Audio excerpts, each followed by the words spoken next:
आम budget 2026। PM Modi ने budget 2026 पेश होने बाद देश को संबोधित करते हुए कहा कि आज का बजट ऐतिहासिक है और यह भारत की रिफॉर्म एक्सप्रेस को नई रफ्तार देगा। उन्होंने कहा कि यह बजट नारी शक्ति के सशक्तिकरण को मजबूती से दर्शाता है।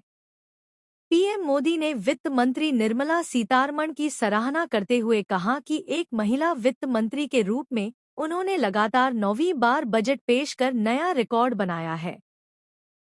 वित्त मंत्री निर्मला सीतारमण ने बजट 2026 में सरकार ने नागरिक प्रशिक्षण और अन्य विमान निर्माण में इस्तेमाल होने वाले घटक और पार्ट्स पर बेसिक कस्टम ड्यूटी को छूट देने का प्रस्ताव रखा है।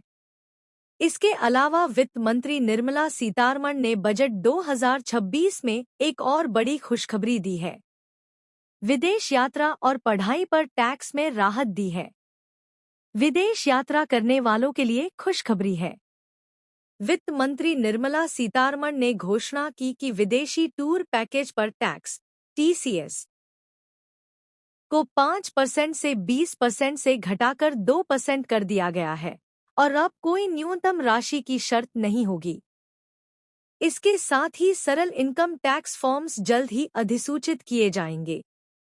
उन्होंने सेमीकंडक्टर मिशन 2.0 लॉन्च करने के बारे में भी बताया। साथ ही केंद्रीय वित्त मंत्री निर्मला सीतारमण ने प्रस्ताव रखा है कि अब टैक्स पेयर्स अपने संशोधित इनकम टैक्स रिटर्न (ITR) दिसंबर 31 की बजाय 31 मार्च तक दाखिल कर सकेंगे, बस मामूली शुल्क का भुगतान करना होगा। यह उनका लगातार 9वां बजट है, जो एक बड़ा रिकॉर्ड बना है।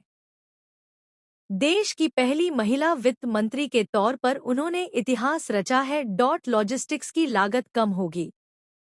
मोहित जांडू, MD, जे इंफ्राटेक वित्त वर्ष 2026 से 27 के केंद्रीय बजट में इंफ्रास्ट्रक्चर के लिए 12.2 लाख रुपए करोड़ का प्रावधान यह साफ दिखाता है कि सरकार विकास को इंफ्रास्ट्रक्चर के जरिए आगे बढ़ाने के लिए गंभीर है।